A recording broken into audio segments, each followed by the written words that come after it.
Bom, a gente viu o que aconteceu ao longo do dia de ontem, que foi uma loucura quando a gente pega o valor, o que aconteceu com o dólar. Eu não vi como é que está o dólar agora, mas está 5,58, é isso? Não sei se confere. 5,58 é o último valor que eu vi. 5,58. O dólar chegou ontem a 5,70.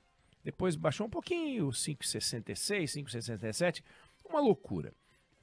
E a gente sabe o que isso significa, né? Quer dizer, quanto maior é o dólar, as coisas ficam mais complicadas para nós, porque uma parte importante dos preços da nossa economia são calculados com base no dólar. Produtos importados, combustível, vários itens da nossa pauta, daquilo que a gente consome, tem a ver com o dólar, né? Para começar, combustível. Então isso pressiona a economia. Pressiona quanto? Qual é o efeito sobre a inflação? A gente não sabe. O que a gente sabe é que o dólar sobe por uma série de motivos. Ele não tem um motivo só que faz ele subir. Às vezes, claro, um fato extraordinário. A gente viu isso acontecer, Torres Gêmeas, coisas monumentais, início de uma guerra. Aí você pode dizer, o dólar subiu por causa disso. Mas o dólar sobe por um conjunto de fatores, né? Tem a economia americana, nada impacta mais na moeda americana do que o próprio país, os Estados Unidos, mas a gente tem uma contribuição a dar, né? Eu digo, fatos que nascem aqui no Brasil, e um dos fatos que a gente tem visto são as bordoadas que o presidente da República tem dado no Banco Central. Dia sim, outro também, paulada no Banco Central, paulada na independência do Banco Central, paulada no Roberto Campos Neto, como se declarações desse tipo fossem mudar a realidade do funcionamento do Banco Central, mas mudou a realidade do dólar. Não é desinformação do presidente da República, ele sabe disso. Além disso, foi avisado pelo ministro Haddad, por outros, pedindo para que falasse menos sobre isso. Mas ele fala. Ele falou ontem numa rádio na Bahia, já tinha falado de novo, e sempre que ele pode, ele fala sobre isso. E ele chegou a lembrar ontem, na entrevista que deu à rádio na Bahia, ontem foi um dia importante, 2 de julho, 201 anos de independência confirmada do Brasil, foi uma data muito importante na Bahia, e para o Brasil, naturalmente, mas ele lembrou que ele teve um presidente do Banco Central importante, que não, numa fase em que o Banco Central não era independente, e ainda assim o presidente do Banco Central dele trabalhou normalmente com liberdade sem nunca ter sido pressionado por ele, presidente, para fazer alguma coisa que fosse inadequada e que comprometesse a integridade da política monetária. E é verdade.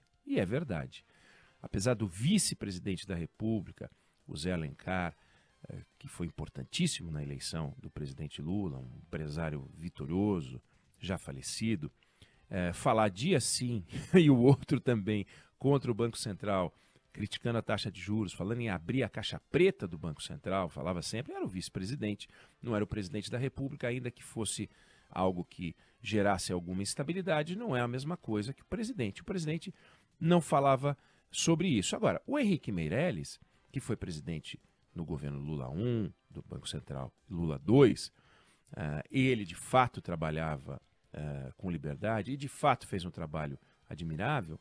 Se a gente descontar a inflação, durante a taxa de juros média real, descontada a inflação, na gestão Henrique Meirelles, foi 2 pontos percentuais maior do que a taxa de juros do Banco Central que ele condena, do Roberto Campos Neto. Então, o presidente do Banco Central, extraordinário dele, e ele elogiou muito o Henrique Meirelles, operou com uma taxa de juros mais alta do que a taxa de juros que a gente tem hoje. Claro que a realidade era diferente, mas a diferença entre a taxa de juros e a inflação era mais alta do que a que a gente tem hoje. Ele acusa o Banco Central de ter viés político, pois Henrique Meirelles tinha sido deputado federal pelo PSDB, renunciou ao cargo para assumiu o Banco Central do PT e depois foi candidato a presidente da República, depois de ter sido ministro da Fazenda de Michel Temer. Então, viés político por viés político, Henrique Meirelles tem muito mais do que o Roberto Campos Neto, que cometeu o desatino de ir até o jantar na casa, no Palácio dos Bandeirantes, junto com o Tarcísio de Freitas, governador, afilhado político de Jair Bolsonaro. Inadequado. Mas vamos combinar que não dá para dizer que por causa disso o Banco Central tem um viés político. Depois o Copom é composto pelo voto de todos os diretores, onde o voto do presidente não é um voto de qualidade do tipo, quer dizer, ele não tem um voto, o voto dele não vale 2, vale 3, vale 4, né? O voto dos integrantes do Copom, e foi por unanimidade, eles mantiveram a taxa de juros, não se pode atribuir ao Roberto Campos Neto. O Galípolo, que estava lá, a indicação do PT, os integrantes colocados pelo PT atualmente, votaram igual. Então isso não faz sentido. Agora, quando o presidente Lula fala sobre o Banco Central, ele sugere que o Banco Central é o responsável pelas mazelas nacionais, né? Não há dúvida de que a taxa de juros no Brasil é um problema grave. Mas a taxa de juros, ela é consequência e não causa dos problemas nacionais. Por que consequência dos problemas nacionais? Porque vivemos num país desajustado, né? Um dos grandes desafios do Brasil é produzir um ajuste nas contas públicas. Desajuste nas contas públicas, vamos lembrar, não quer dizer que o governo arrecada mais do que gasta, quer dizer que o governo gasta mais do que arrecada. E ele gasta mais do que arrecada sistematicamente. Não é puxa, esse mês tivemos um problema. Não, é sistematicamente. É os últimos anos. E esse ano também, sempre gastando mais do que arrecada. O que acontece quando você gasta mais do que você arrecada? Você vai aumentando a sua dívida. E essa dívida vai aumentando. Se você vive num país absolutamente confiável, o presidente Lula disse que é uma especulação contra o real, chegou a citar em entrevistas anteriores que há países com uma taxa de dívida sobre o PIB muito maior do que o Brasil, mas esses países, por exemplo o Japão, esses países têm uma tradição de bom pagamento, de ser um bom pagador. E o Brasil já deu o calote. Então, você prefere emprestar para um endividado que sempre paga as suas dívidas em dia, ou você prefere emprestar para um país que de vez em quando pode dar um calote, já tem um histórico de calote? Quanto você cobraria para emprestar para um bom pagador e quanto você cobraria a mais para emprestar para um mau pagador, né? Um país previsível ou um país imprevisível? É evidente que você vai cobrar uma taxa de juros maior para emprestar para um país que tem um histórico de ser mal pagador.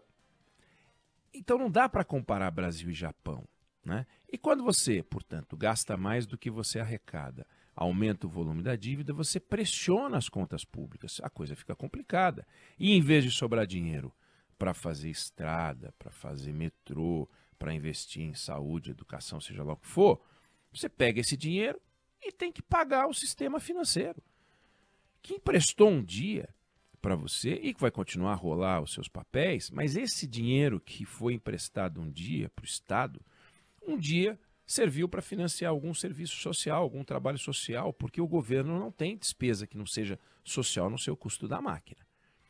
Então, para poder preservar as despesas de caráter social, é preciso rever o custo da máquina. Não só a máquina na forma de salários, mas todo o custo, tudo aquilo que é despesa do governo. O ministro Fernando Haddad, hoje, teria uma reunião com o presidente para poder apresentar, junto com a Simone Tebet, um pacote de propostas para fazer o ajuste fiscal. A gente não sabe como é esse ajuste fiscal ainda.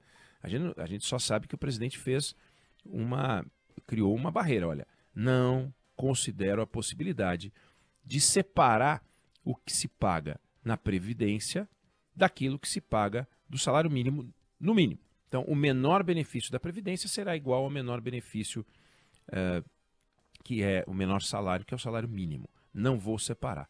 porque isso é o valor mínimo que as pessoas precisam para viver, independente delas serem ativas ou inativas, estarem aposentadas, precisa disso. Entende o presidente que não se deve separar. Do ponto de vista de justiça, dá até para discutir. Né? Despesas próprias da atividade profissional, um inativo não tem. Mas não há dúvida de que o salário mínimo não é um valor alto. Né? Então, será que não tem outras coisas para cortar? Como é que estamos no campo das renúncias, dos subsídios e tal? Então, tem coisas para ver. Vamos acompanhar para ver o que o ministro Fernando Haddad vai levar. Isso não deve ser anunciado ainda, vamos acompanhar. Vamos ver o que Brasília nos conta. Eu não sei se você concorda ou discorda, mas essa é a opinião que eu tenho sobre o assunto.